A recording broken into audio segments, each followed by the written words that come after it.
વિદ્યાર્થી મિત્રો, લક્ષ સ્કૂલ ઓફ સાયન્સ બમણમાં ઓનમાં ફરી એકવાર આપણું સ્વાગત છે.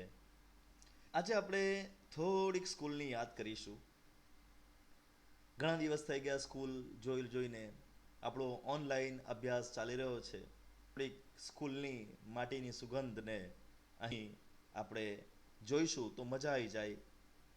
તો ચાલો સ્કૂલની ઝલક જોઈએ. આપણું સ્કૂલનું આ સિમ્બોલ, આપણી આ સ્કૂલનું બાહ્ય દેખાવ કેટલો સુંદર છે. જો ભારત માતા સાથે આ આપણું એન્ટરન્સ.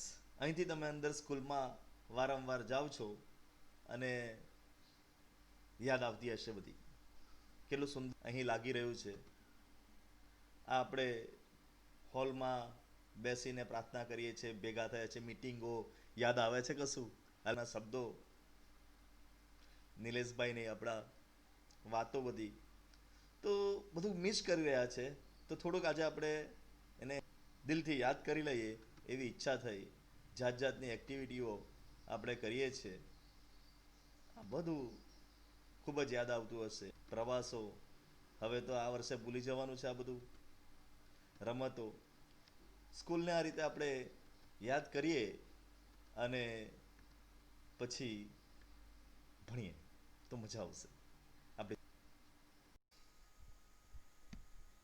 વિદ્યાર્થી મિત્રો, લક્ષ સ્કૂલ ઓફ સાયન્સ બામણવામાં ફરી એકવાર તમારે અને આપણે લઈને આવી રહ્યા નવું લેશન 7, જેને પી વિભાગના તત્વ તરીકે ઓળખીએ છીએ. પી વિભાગના તત્વ વિશે આપણે ઘણી બધી ચર્ચા કરવાની છે, પણ એ પહેલા આપણે થોડીક ચર્ચા આવર્ત કોષ્ટક વિશે કરીશું. તો આવર્ત કોષ્ટકને આપણે 4 ભાગમાં છે અને આ 4 ભાગ છે. પહેલો ભાગ છે એસ વિભાગના તત્વો, જે આપણા પાસે ડાબી બાજુ છે એસ વિભાગના તત્વો, અને બીજો ભાગ છે આપણા પાસે આ એસ વિભાગના તત્વો. બાજુ આપણા પાસે છે પી વિભાગના તત્વો અને વચ્ચે ડી સાથે હોય છે. એ આપણું બેઝિક નોલેજ છે આ કોષ્ટક વિશે. હવે આ વસ્તુનો આપણે ઉપયોગ કરીને આગળ વધવાનું છે. ધોરણ 11માં આપણે એસ વિભાગ વિશે ભણી ગયા છે. ધોરણ 11માં પી વિભાગ, જેમાં કુલ 6 સમૂહ નંબર 13, 14, 15, 16, 17, 18. આ 6 સમૂહો પૈકી આપણે 2 સમૂહો 13 અને 11માં ધોરણમાં ભણી ચૂક્યા છે. તો 15, 16, 17 અને 18 આ 4 સમૂહો આપણે હવે જોવાના છે. તો સમૂહની શરૂઆત આપણે કરીશું આનાથી. અહીં આપણા પાસે એક આવર્ત કોષ્ટકના પી વિભાગના તત્વો લીધા છે 17 અને 18મું તમને દેખાઈ રહ્યું નથી. એ 18મો સમૂહ, પણ સમૂહ તમને દેખાય છે. સમૂહની અંદર આપણા પાસે 13મા સમૂહને બોરોન સમૂહ તરીકે, પછી 15મા સમૂહને નાઇટ્રોજન સમૂહ તરીકે, 17મા સમૂહને હેલોજન સમૂહ તરીકે અને આપણે 18 વાયુ અથવા તો નિષ્ક્રિય વાયુ તરીકે ઓળખ તત્કાલીન વસ્તુ જેને સમજવાની છે. 13ની અંદર બાલ્ગેન્ટાલ થાલિયમ આટલા તત્વો છે. સમૂહ 14માં સીસી જેસન પાપ, આપણા પાસે કાર્બન, સિલિકોન, જર્મેનિયમ, ટીન તત્વો છે. 15મો સમૂહ, 15મા સમૂહની અંદર નાપાસ સભી એટલે નાઇટ્રોજન, ફોસ્ફરસ, આર્સેનિક, એન્ટીમની. આ ઉપરાંત 15મા સમૂહમાં આપણે એક નવો મોસ્કોવિયમ ઉમેર્યો છે. તો એ મોસ્કોવિયમ 115માં એ તમારે હવે યાદ રાખવાનું છે. 16મા સમૂહમાં ચાલ્કોજન સમૂહમાં ઓસીટેપો, તો ઓસીટેપોમાં ઓક્સિજન, સલ્ફર, સિલેનિયમ, ટેરિયમ, પોલોનિયમ અને લિવરપોલિયમ એક નવો ઉમેર્યો છે. 17મા સમૂહની અંદર ફ્લોરિન, ક્લોરિન, બ્રોમિન, આયોડિન, એન્સ્ટેન્ટિન અને ટેનિસિન એક નવું ઉમેરવામાં આવ્યું છે. ફ્લોરિન, ક્લોરિન, બ્રોમિન 117 પર ટેનિસિન એક નવું ઉમેર્યું છે. હિલિયમ, નિયોન, આર્ગોન, ક્રિપ્ટોન, ઝેડોન, રેડોન આ તો તમને જાણ જ છે. ઓગેઝોન એક નવો ઉમેરાયો છે. તો આ છે આપણા પાસે કુલ તત્વો. હવે આ તત્વની અંદર આ આવર્ત કોષ્ટકની અંદર તમે કેટલું કેટલું યાદ રાખી શકો છો? તો આવર્ત કોષ્ટકની અંદર આપણે ઘણું બધું યાદ રાખી શકીએ એમ છે. તો શરૂઆત કરીશું હવે આપણી ભણવાની. તો સૌથી પહેલા આપણે 15મા સમૂહમાં જોઈશું. તો 15મા સમૂહમાં ઉપરથી નીચે જતા તેની અંદર રહેલી ત્રિજ્યામાં વધારો થાય છે.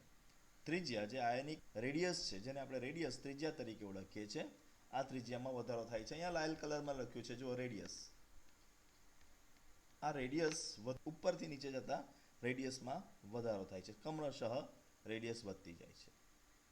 બંને પ્રકારની રેડિયસ, આયનિક ત્રિજ્યા હોય કે સહસંયોજક ત્રિજ્યા હોય, બંને પ્રકારની ત્રિજ્યામાં દરેક સમૂહમાં ઉપરથી નીચે તરફ જતા અંદર જે વચ્ચે જે સબ સેલ છે, બરાબર, એ સબ સેલની અંદર વધારો થતો હોવાના કારણે પહેલા એસ ખાલી એક જ સેલ છે, પછી પી જેમાં 2 સેલ છે, ડી 3 સેલ છે, એમ સેલની સંખ્યા વધતી જવાના કારણે આપણા પાસે એ ત્રિજ્યા છે એ ત્રિજ્યામાં વધારો થશે. ટૂંકમાં નાઇટ્રોજન કરતાં ફોસ્ફરસની ત્રિજ્યા વધારે હશે, ફોસ્ફરસ કરતાં આર્સેનિક કરતાં એન્ટીમનીની બિસ્મથ અને બિસ્મથ કરતાં મોસ્કોવિયમની ત્રિજ્યા વધારે રહેવી જોઈએ. આ આપણું પ્રિડિક્શન છે. એ જ પ્રમાણે સમૂહ 16ની અંદર પણ સૌથી નીચે તરફ જતા ત્રિજ્યામાં વધારો થાય છે. તો આ ત્રિજ્યામાં આપણો વધારો છે. સમૂહ 17 ત્રિજ્યામાં વધારો થશે અને સમૂહ 18માં પણ આદર્શ વાયુઓમાં પણ ત્રિજ્યામાં વધારો થશે. તો આમ આપણા 4 સમૂહની ત્રિજ્યામાં વધારો થાય છે. ચલો એ સમજ્યા. હવે બીજી વાત યાદ રાખો, આ જે મેં વાત કરું છું એ બહુ જ મહત્વની વાત છે. બીજો વધારો થાય છે તેના મેટાલિક કેરેક્ટર, એટલે કે ધાત્વિક ગુણધર્મમાં. એટલે આપણે અહીંયા લખી રાખ્યું છે કે એના ધાત્વિક ગુણધર્મમાં પણ વધારો થાય છે. તો આ મેટાલિક ગુણધર્મ કે જેના અંદર જે ધાત્વિક ગુણધર્મો છે એમાં પણ વધારો થાય છે. એટલે આપણે એમ કહી શકીએ કે ફોસ્ફરસ વધારે ધાતુ છે, ફોસ્ફરસ કરતાં આર્સેનિક વધારે ધાતુ છે, આર્સેનિક કરતાં બિસ્મથ વધારે ધાતુ છે. જેમ નીચે જઈશું તેમ એ લોકોને એમાં ધાતુ તત્વમાં વધારો થાય છે દરેક સમૂહની અંદર. આ એક આપણું કોમન ઓબ્ઝર્વેશન છે, અવલોકન છે કે પી વિભાગના તત્વમાં સમૂહમાં ઉપરથી નીચે તરફ જતા આપણને ધાત્વિકતામાં વધારો થાય છે. તો આટલી વસ્તુ આપણે સમજ્યા કે ઉપરથી નીચે જતા કયા ફેરફારો આવી છે. ત્યાર પછી બીજો એક ફેરફાર છે જે મહત્વનો છે, અને એ ફેરફાર છે આપણા પાસે આયોનાઇઝેશન એન્થાલ્પીનો. આયોનાઇઝેશન એન્થાલ્પી એને કહેવાય કે બાહ્યતમ કક્ષામાંથી દૂર કરવા માટે જરૂરી જે ઉષ્મા આપવા પડે છે એને આપણે આયોનાઇઝેશન એન્થાલ્પી કહીએ છીએ. હવે જો બંને વચ્ચે આકર્ષણ હોય તો આપણી આયોનાઇઝેશન એન્થાલ્પી પણ વધારે હોય છે. તો આયોનાઇઝેશન એન્થાલ્પી વિશે આપણે સમજીશું તો કે જ્યારે ઉપર નીચે આવતા જે આપણા પાસે તત્વ છે એ મોટું થતું જાય છે, થવાના કારણે એ કેન્દ્રથી દૂર થતું જાય છે.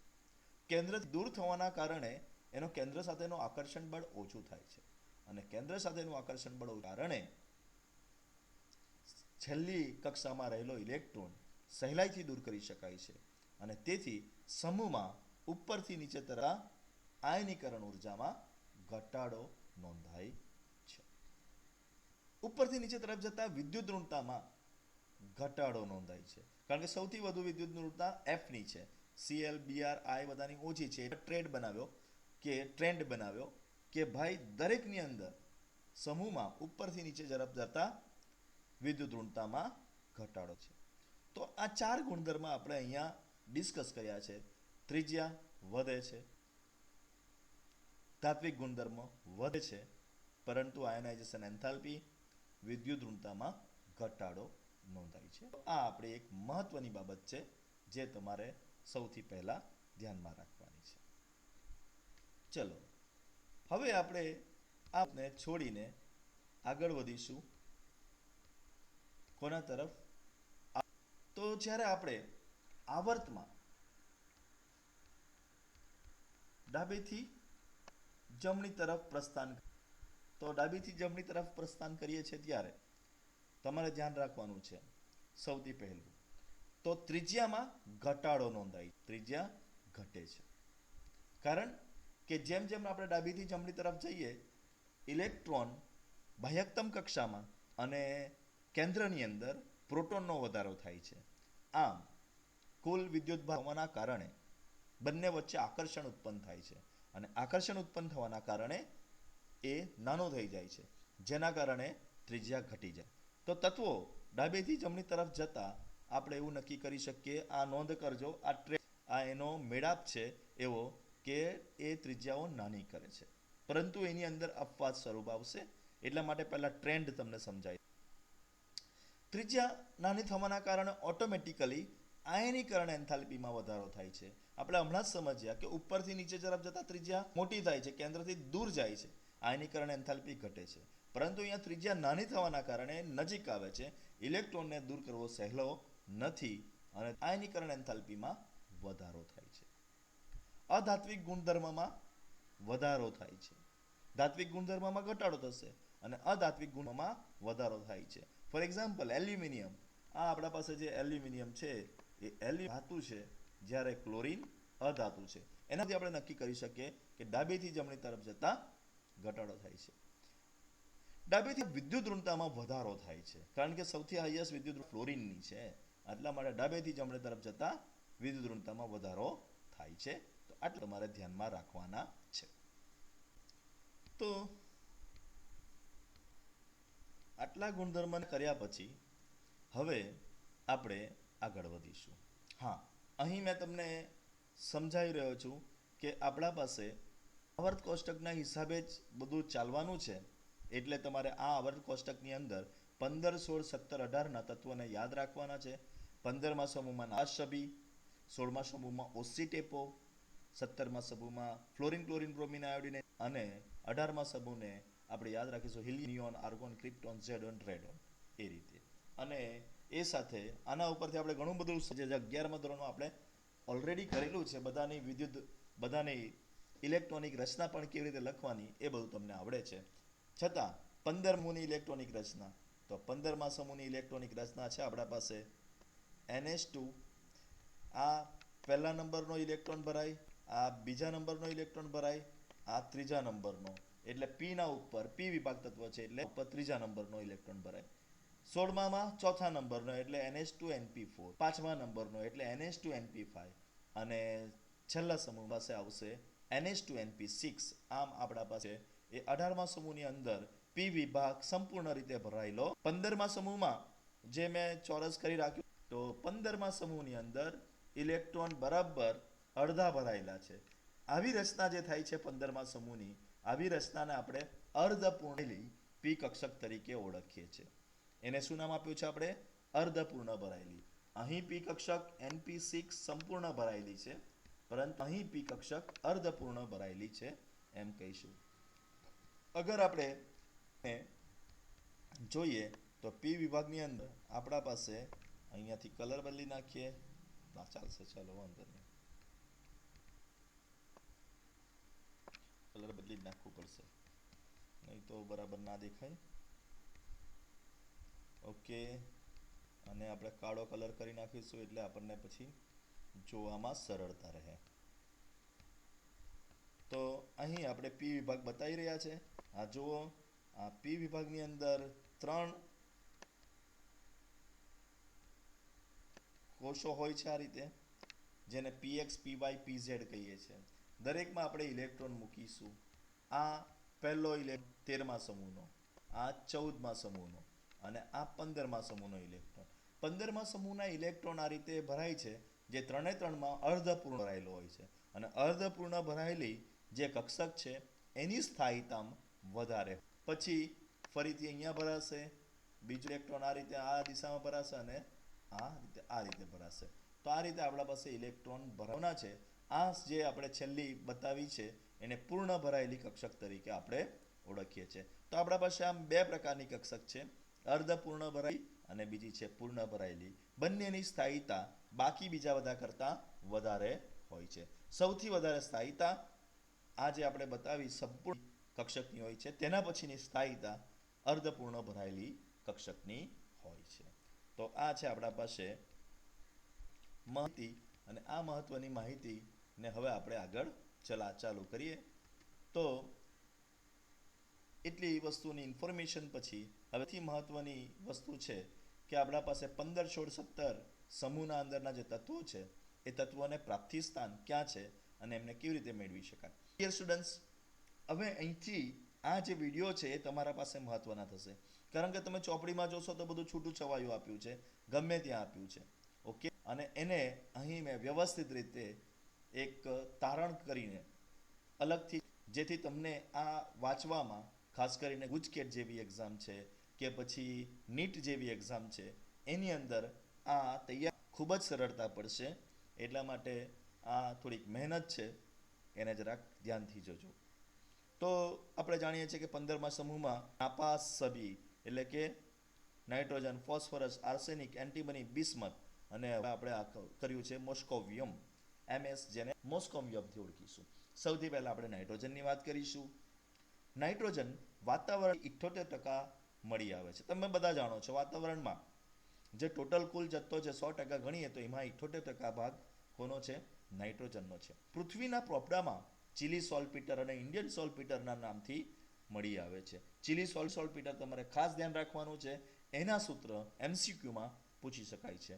ચીલી સોલ્ટપીટરનું સૂત્ર છે NaNO3 અને ઇન્ડિયન છે KNO3. સોડિયમ નાઇટ્રેટ અને પોટેશિયમ નાઇટ્રેટ. સોડિયમ નાઇટ્રેટને ચીલી સોલ્ટપીટર કહેવાય, તે ચીલીની જમીનમાંથી વધારે મળી આવે છે. અને KNO3 પોટેશિયમ નાઇટ્રેટને આપણે ઇન્ડિયન સોલ્ટપીટર કહીએ છીએ, જે ઇન્ડિયાની જમીનમાંથી વધારે મળી આવે છે. તો ચીલી સોલ્ટપીટર અને ઇન્ડિયન સોલ્ટપીટર આ બે તમારે ધ્યાનમાં રાખવાના છે. પછી છોડ અને પ્રાણીઓમાં પ્રોટીન તરીકે મળી આવે છે. તો નાઇટ્રોજનનું પ્રાપ્તિ સ્થાન વાતાવરણ છે, પૃથ્વીનો પોપડો છે અને ના અંદર રહેલું પ્રોટીન છે. તો આ આપણા પાસે નાઇટ્રોજનનું પ્રાપ્તિ સ્થાન છે. ફોસ્ફરસ. ફોસ્ફરસ એ જમીનમાં રહેલા ખનિજો, એપેટાઇટ પરિવાર છે આખું એક, એના અંદર જાત જાતના ખનિજો હોય. ફેર એપેટાઇટ છે, ફ્લોરો એપેટાઇટ છે, કેલ્સો એપેટાઇટ છે. તો આ બધા એપેટાઇટની અંદર એપેટાઇટ ખનિજોમાં એ ફોસ્ફરસ મળી આવે છે.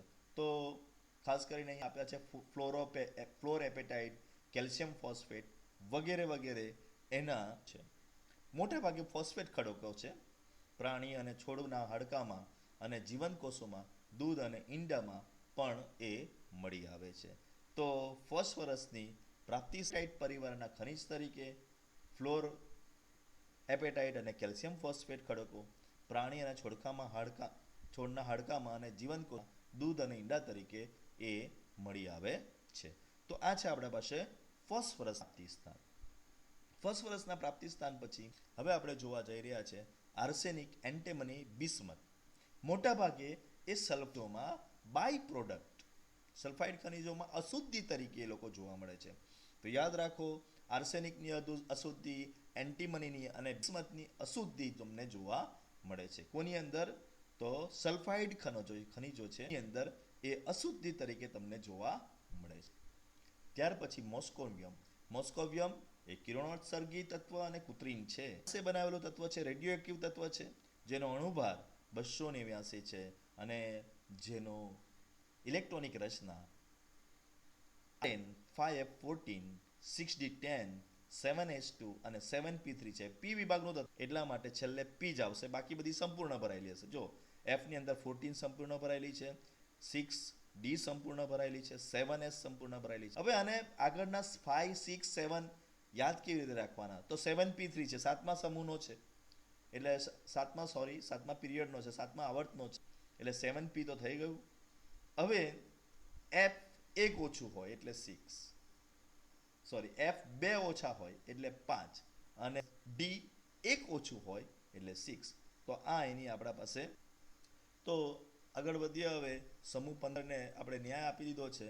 હવે આપણે સમૂહ 16ની પ્રાપ્તિ સ્થાન તરીકે જોઈશું. સમૂહ 16 તે પૃથ્વીના પોપડામાં સૌથી વધુ પ્રમાણમાં મળી આવે છે. સમૂહ 16માં ઓક્સિજન, સલ્ફર, સિલેનિયમ, ટેલ્યુરિયમ, પોલિયમ અને લિવરપુલિયમ આ આપણા પાસે છે. લિવરમોરિયમ એ આપણા પાસે તત્વો છે, જેમાં ઓક્સિજનની સૌથી પહેલા વાત કરીશું. તો ઓક્સિજનના પોપડામાં સૌથી વધુ પ્રમાણમાં મળી આવે છે. તો ઓક્સિજનનું આપણું જે મળવાનું સ્થાન છે એ પૃથ્વીનો પોપડો છે અને તે સૌથી પ્રધુ અને અગર આપણે પૃથ્વીના પોપડાને દળથી વાત કરીએ તો દળથી 46.6% ઓક્સિજનના ખનિજો છે. ઓક્સિજન સલ્ફેટ સ્વરૂપે પછી ઓક્સાઇડો સ્વરૂપે મોટા ભાગે ઓક્સિજન જોવા મળે છે. આયરન લોખંડના પણ ઓક્સાઇડ જ અંદર જ પડેલા છે.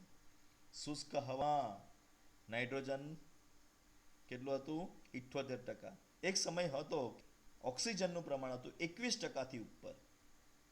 આજે આપણા પાસે એ 21%થી ઉપરનું ઘટીને 20.946 20.946 જે થઈ ગયું છે એ પ્રદૂષણ થયું છે એની એક સાબિતી પૂરી પાડે છે. તો આ છે આપણા પાસે ઓક્સિજન પૃથ્વીના પોપડામાં સૌથી વધુ છે અને વાતાવરણમાં એ 94.946% કદથી છે. ઓકે. સલ્ફર પૃથ્વીના પોપડામાં માત્ર 0.3 થી 0.1% માં જોવા મળે છે. સલ્ફેટ જીપ્સમ એટલે કેલ્શિયમ સલ્ફેટ જીપ્સમને શું કહીએ આપણે કેલ્શિયમ સલ્ફેટ તરીકે એપ્સમાં મીઠા તરીકે બેરાઇટ તરીકે જીપ્સમ અને એપ્સમ એપ્સમ મીઠું તરીકે મીઠુંમાં એમજી સાથે હોય એમજી સલ્ફેટ બરાબર MgSO4 તેને એપ્સમ મીઠું તરીકે ઓળખે છે. બેરાઇટ BaSO4 સલ્ફાઇડ સ્વરૂપે તો સલ્ફાઇડ તરીકે 3 છે. કોણ છે કેલ્શિયમ સલ્ફેટ જીપ્સમ MgSO4 એપ્સમ મીઠું બેરાઇટ BaSO4 તરીકે 3 સલ્ફેટ તરીકે. હવે સલ્ફાઇડ તરીકે જોઈશું SOS તો સલ્ફાઇડ સ્વરૂપે ગેલેના PbS બધાને ખબર છે ગેલેનાને આપણે PbS કહીએ છીએ. Zinc blende ZnS copper pyrite CuS જ્વાળામુખીમાં H2S તરીકે અને ઈંડા પ્રોટીન લસણ ડુંગળી સરસવ અને ઊન આ બધી જગ્યા ઉપર આપણને સલ્ફર જોવા મળે છે. તો સલ્ફરના પ્રાપ્તિ સ્થાન તમારે યાદ રાખવા જોઈએ. સલ્ફરના પ્રાપ્તિ સ્થાન છે એટલે તમારે આને યાદ રાખવું જોઈએ IMP. તો સલ્ફરના પ્રાપ્તિ સ્થાનને યાદ રાખવાના છે એ IMP છે આપણા માટે. ઓકે.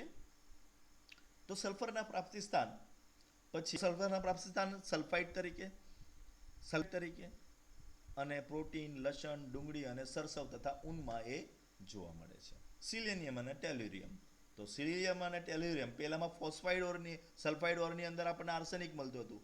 એ જ રીતે સલ્ફાઇડ ઓરની અંદર સિલેનિયમ ટેલ્યુરિયમ પણ મળી આવે છે. મેટલ સેલેનાઇડ અને ટેલ્યુરાઇડ્સ તરીકે પણ એ મળી આવે. તો સલ્ફાઇડના ઓરમાં ઇમ્પ્યુરિટી તરીકે અશુદ્ધિ તરીકે મેટલ સેલેનાઇડ અને ટેલ્યુરાઇડ્સ તરીકે મળી આવે છે. તો આ છે આપણા સલ્ફરનું પ્રાપ્તિ સ્થાન. પછી સેલેનિયમ અને ટેલ્યુરિયમના પ્રાપ્તિ સ્થાનો. પોલોનિયમ થોરિયમ અને યુરેનિયમ ખનિજોના વિઘટન દરમિયાન મળે છે. તો થોરિયમ અને યુરેનિયમ ખનિજો થાય છે ત્યારે એ વિઘટનમાંથી આપણને પોલોનિયમ કિરણોત્સર્ગી તત્વ છે એ પણ રેડિયોએક્ટિવ છે મળી આવે છે. પછી લિવરમોરિયમ એ કૃત્રિમ કિરણોત્સર્ગી તત્વ છે રેડિયોએક્ટિવ છે જે માણસે બનાવેલું છે અને એનો અણુભાર 292 છે અને ચોથા નંબર પર છે. 16મો સમૂહ એટલે ચોથા નંબરનો સમૂહ છે એટલે બાકીનું આગળનું સેમ ટુ સેમ જ હશે. Radon 514 6d10 7s2 and 7p4 એ આપણા પાસે ઇલેક્ટ્રોનિક રચના છે. તો આ હતા આપણા પાસે 16મા સમૂહના તત્વો અને તેમના પ્રાપ્તિઓ. 16મા સમૂહ પછી હવે આપણે આગળ વધીશું 17મા સમૂહ સાથે. 17 સ્થાનો. તો 17મા સમૂહની જો અગર વાત કરીએ આપણે તો 17મા સમૂહમાં આપણા પાસે ફ્લોરિન ક્લોરિન બ્રોમિન આયોડિન ટેનિસિન આમ આપણા પાસે 3 તત્વો છે. ઓકે 5 તત્વો છે. એમાં સૌથી પહેલા આપણે ચર્ચા કરીશું તો ફ્લોરિન અદ્રાવ્ય ક્લોરાઇડ તરીકે ફેલ્ડસ્પાર ક્રાયોલાઇટ અને ફ્લોરોપાટાઇટ તરીકે ફ્લોરોએપેટાઇટ આખું આમ નામ છે. જરાક સ્પેલિંગ મિસ્ટેક થઈ ગઈ છે જરાક જોઈ લેજો. અદ્રાવ્ય ક્લોરાઇડ તરીકે ફ્લોરોસ્પાર ક્રાયોલાઇટમાં પછી ફ્લોરોએપેટાઇટ તરીકે મળી આવે છે. તદુપરાંત દાંત હાડકાં માટી નદીઓ અને છોડમાં ઓછી માત્રામાં હોય છે. તો આ પણ એક આયન છે યાદ રાખવા માટે. તો તમારે આને પણ IMP તરીકે યાદ રાખવાનું છે. પહેલામાં મેં તમને કીધું છે કયું આઈએમપી છે, એ રીતે આપણે આમાં પણ એક આઈએમપી છે, આઈએમપી યાદ રાખવાનું છે. ઓકે. ક્લોરીન 2.5% NaCl તરીકે સમુદ્રના પાણીમાંથી મળી આવે છે. સમુદ્રના પાણીમાં 2.5% સોડિયમ ક્લોરાઇડ રહેલું છે. એ ખૂબ જ મોટી માત્રા કહેવાય. એટલે સમુદ્રના પાણીમાંથી ક્લોરીન આપણે મેળવી શકીએ છીએ. કાર્નાલાઇટ પણ એ મળી આવે છે. કાર્નાલાઇટનું સૂત્ર છે KCl MgCl2 6H2O, જે તમારે યાદ રાખવાનું છે. કાર્નાલાઇટ એટલે KCl MgCl2 6H2O. તો આ છે આપણા પાસે ક્લોરીન સ્થાન. ત્યાર પછી બ્રોમિન.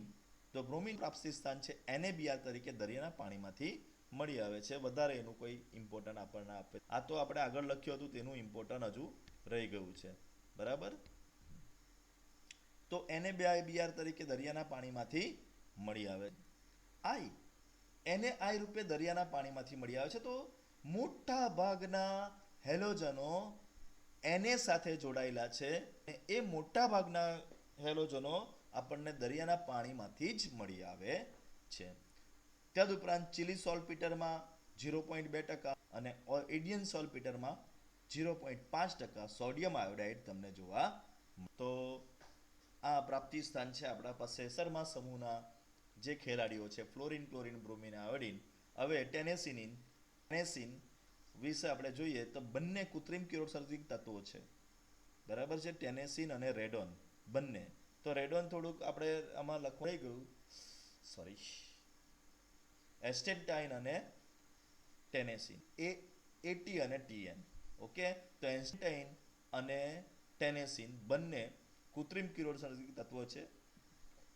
ટેનેસિન છે જેનો અણુભાર 294 છે અને હવે 5મા સમૂહમાં હોવાથી આગળનું બધું સેમ જ રહેશે, પણ 7p5 થઈ જશે. તો ફ્લોરિન, ક્લોરિન, બ્રોમિન, આયોડિન, એસ્ટેટિન અને ટેનેસિન આપણા પાસે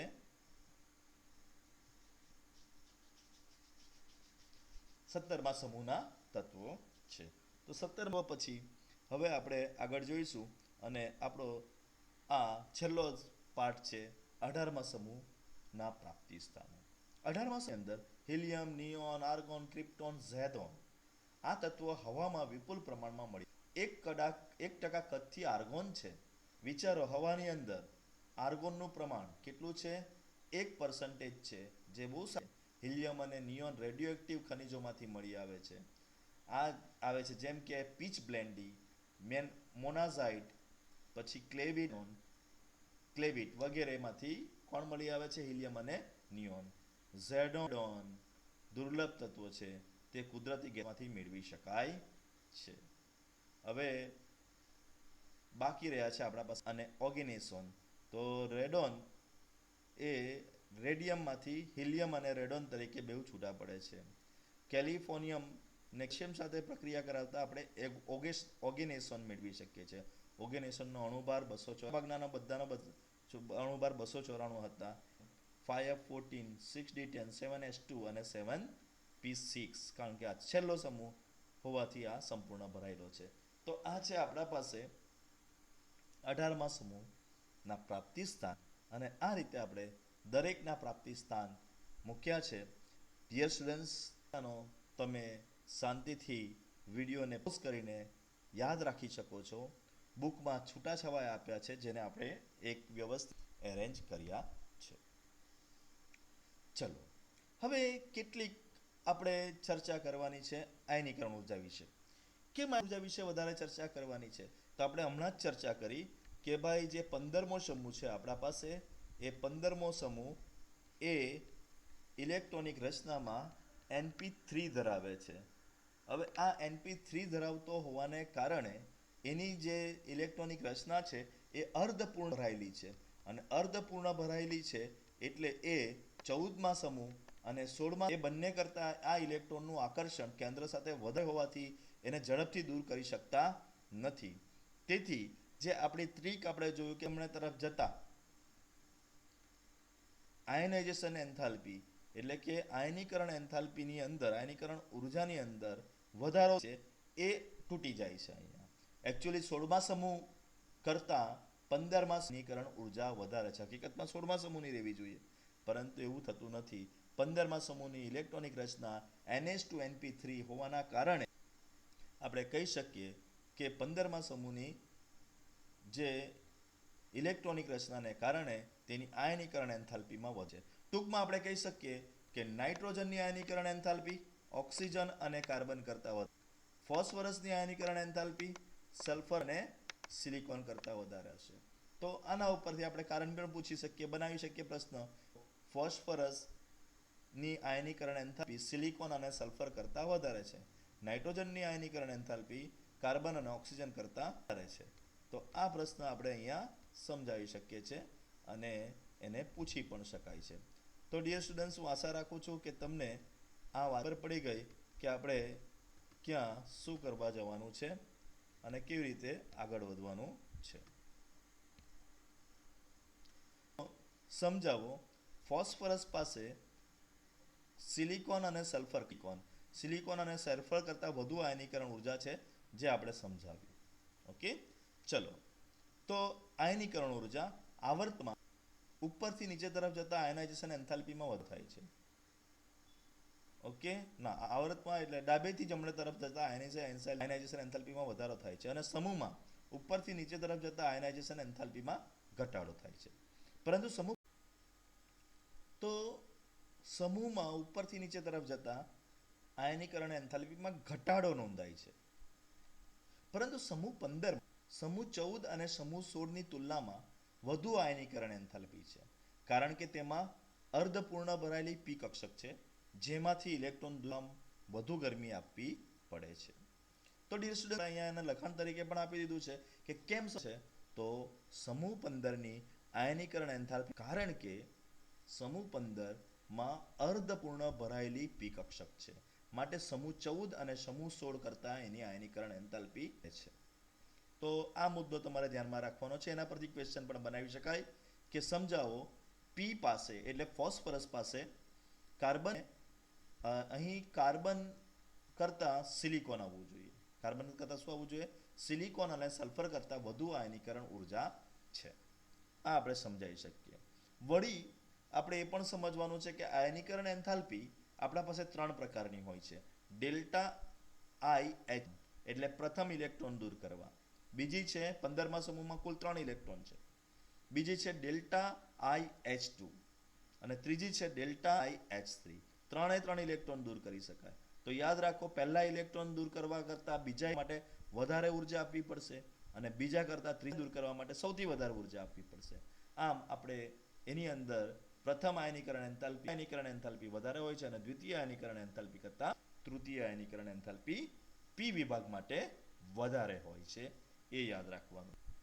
જો ધ્યાન રાખો, ખાલી 15મા સમૂહ માટે જ 3 હશે, પછી તો પાછી 2 જ થઈ જશે. 14મા સમૂહ માટે 2 જ ઇલેક્ટ્રોન કાઢવાના, 16મા સમૂહ માટે પણ 2 જ ઇલેક્ટ્રોન કાઢવાના, કારણ પછી તો પેર થઈ ગયેલી હોય, તે ના નીકળી. ખ્યાલ આવે છે ને? એટલે આપણે આ વિશે વિચારી શકીએ. ચલો, સમૂહ 18માં સૌથી વધુ આયનીકરણ એન્થાલ્પી છે, કારણ કે તેમાં સંપૂર્ણ ભરાયેલી પી ઓર્બિટલ છે. તેથી ઇલેક્ટ્રોન દૂર કરી શકાતો નથી અને તેથી તે નિષ્ક્રિય છે. તો કારણ પૂછે એની નિષ્ક્રિય છે શા માટે? તો એ કારણ કે તેની અંદર તેમાં રહેલી ઇલેક્ટ્રોનિક રચના પ્રમાણે તેમાં પી વિભાગ સંપૂર્ણપણે ભરાયેલો છે. આમ પી વિભાગ સંપૂર્ણ ભરાયેલા કોઈ પણ ઇલેક્ટ્રોનની આપલે થઈ શકતી નથી. માટે તે નહીં તો ધન આયન બની શકે છે, નહીં તો ઋણ આયન બની શકે છે, અથવા નહીં તો તે ઇલેક્ટ્રોન ગુમાવી અથવા તો ઇલેક્ટ્રોન મેળવી શકે છે. માટે નિષ્ક્રિય છે. તો આમ આપણે આયનીકરણ ઉર્જા સાથે સાથે કયો ખેલાડી કેટલું કાર્ય કરશે એની પણ ચર્ચા કરી લીધી છે. આમ કેમ થાય?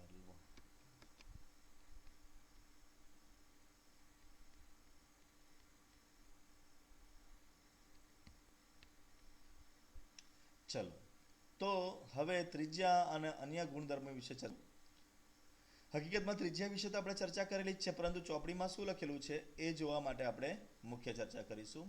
ત્રિજ્યા અને અન્ય ગુણધર્મો. 15 સમૂહમાં ઉત્કલન બિંદુમાં સામાન્ય રીતે ઉપરથી નીચે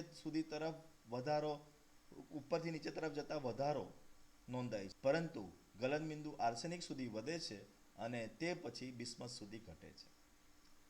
જો ઉત્કલન બિંદુમાં સામાન્યતઃ nitrogen, phosphorus, arsenic, bismuth, antimony સુધી આપણે વધારો જ સમજવાનો છે.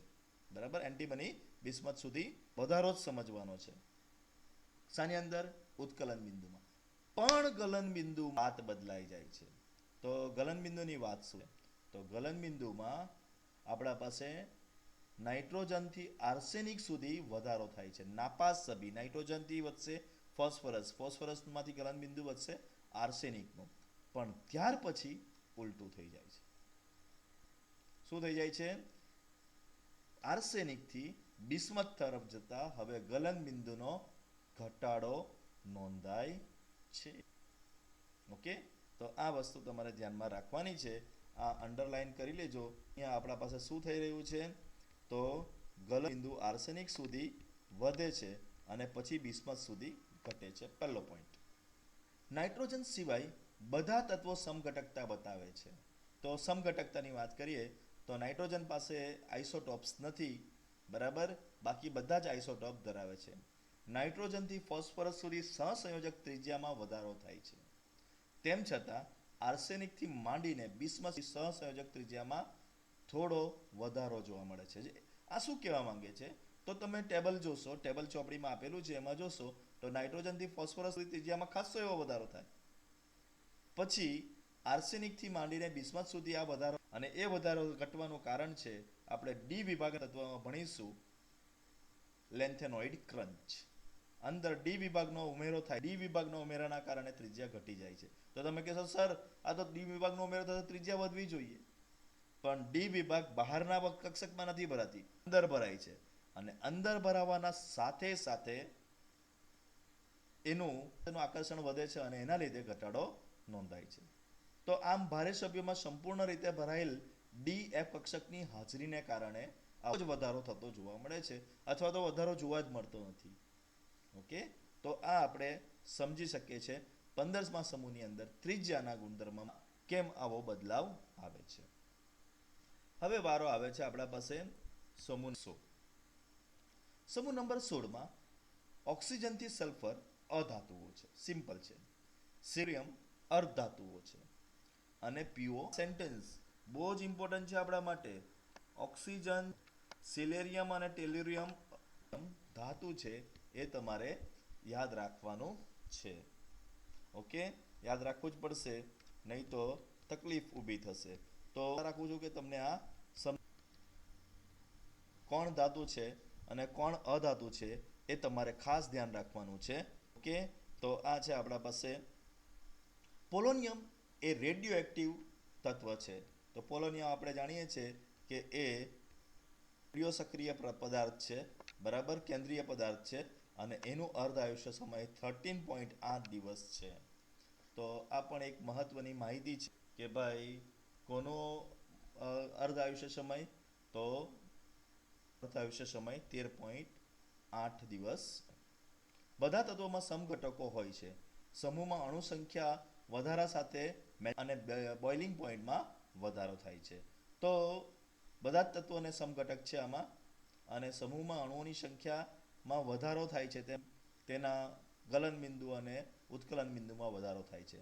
તેમના પરમાણુતાના ઓક્સિજન અને સલ્ફરના જે ગલન બિંદુ અને ઉત્કલન બિંદુનો તફાવત સમજાવી શકાય છે. તો ઓક્સિજન, જો ઓક્સિજન દ્વિઆણીય છે, O2 છે, જ્યારે સલ્ફર બહુઆણવીય છે. હવે બહુઆણવીય હોય તો તેના ગલન બિંદુ અને ઉત્કલન બિંદુ વધારે હોવા જોઈએ. માટે ઓક્સિજન કરતાં સલ્ફરના ગલન બિંદુ અને ઉત્કલન બિંદુ ઊંચા હોય છે. તો આ જ અન્ય માહિતી બીજી કેમ ઓક્સિજન કરતાં બીજાના સલ્ફરના ગલન બિંદુ અને ઉત્કલન બિંદુ ઊંચા છે, તે આ વસ્તુ આપણને સમજાવી શકે છે. ચાલો, હવે છે ઓક્સિડેશન અવસ્થા. પરંતુ ડિયર સ્ટુડન્ટ્સ, ઓક્સિડેશન અવસ્થા આપણે નવા વિડીયોમાં જોઈશું. ત્યાં સુધી આપણે વાત બીજી કરીશું.